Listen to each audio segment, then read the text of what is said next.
Hey, what's up guys, WizOnTheBlock here. This is going to be a capped Nodewar and Siege video for Awakening Wizard, specifically for how I play, so if you have any specific scenarios you want to run down, feel free to leave it down below or send me a DM, I'll make sure to get to it, and yeah, hope you guys enjoy.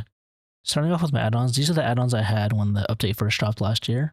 They're still current, I still use them on my other account, so they still work fine. So any clips you see with WizOnTheBlock, they still use these current add-ons. As for my main, these are my current add-ons I'm testing out. I'm still trying stuff every now and again just to try something new, see what works better.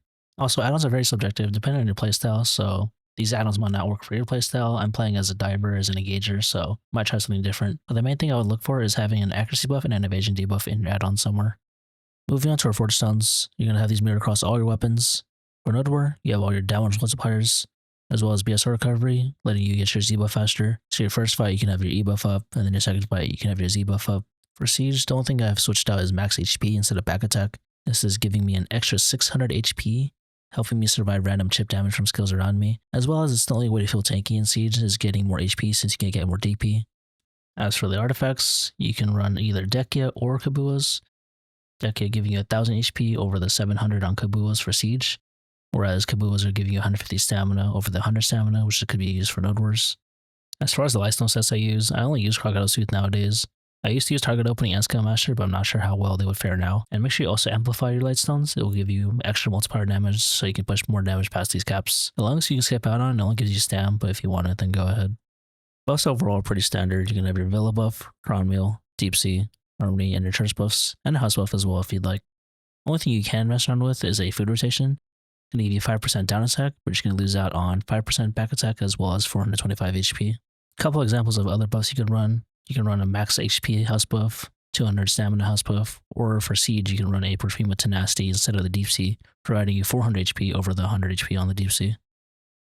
Going over my crystals, at 5 bond BSRs, this will get me to 200% BSR naturally.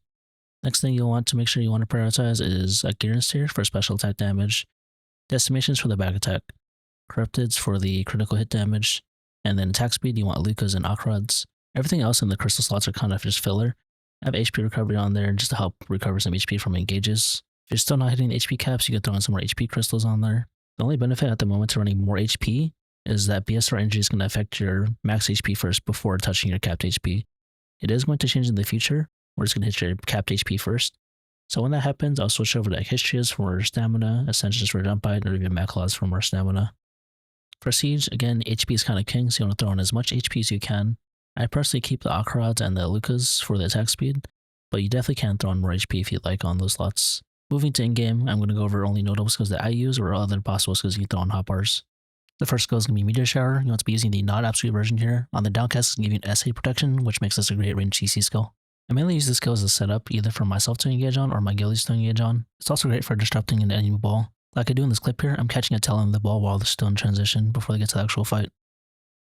Next is Frigid Fog. I have this on a hotbar and it's one of my SA filler skills I use. You then have your Magna skill. You do need to have this on your hotbar if you want to use this from Awakening stance. Next is Teleport.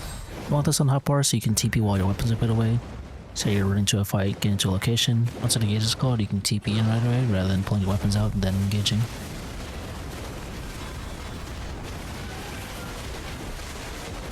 This also applies to the next few skills on my list, allowing you to use them while your weapons are put away, and in Awakening sense, giving you quicker access to use them whenever needed. First is Mass Teleport. I rarely use this as engage and mainly use this as disengage. Magical Shield, use this for your engage, helps you soak a bit of damage. Speed Spell before you engage or while you're in transition on foot. Sage's Memory to instantly cast any of your skills. I mainly use this on skills like Meteor, Teleport, Protected Area, and both my heals.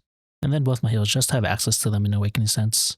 There's not too much going on in your Awakening skills. There's only 2 skills I'm going to keep note of that you can use as a pre-buff before a fight or during your fights. First is going to be Cataclysm. Just for using this skill, you don't have to hit anyone with it. You're going to get a 20% casting speed buff, so you can use this before your fights if you don't have your speed spell up. Then you have Chilling Wave, where you get an additional 30% crit hit rate when you're using this skill. As for my core, I only use Ball Light and I use it for everything, or except for my playstyle where when I go in, I want to CC as many people as I can, and this helps me do that. As for other bombs, I always use Sage's Light and then Swift Earthquake for another SA filler skill. Before going into the combos and some tips, keep in mind on my playstyle, I'm playing as an engager, a diver, and someone who's diving into the biggest group of people. So if you play a bit differently, results may vary, so just keep that in mind. The first one we'll look at is Water Sphere, Aqua Bomb into Torrential Cascade. This does a decent amount of damage and cap, so if one other person's hitting them, you might be able to snipe 1 or 2 of them if you throw this at them.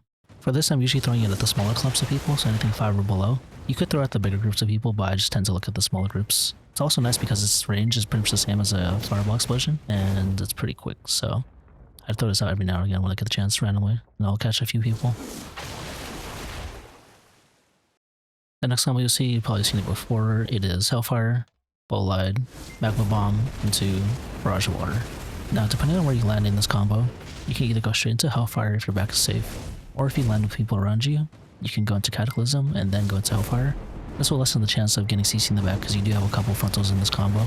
Generally, when I reach the end of this combo, I'm thinking of a few things. Either 1, trying to disengage, 2, trying to SA trade, or at least 3, reposition myself so I'm still in the fight but in a safer spot.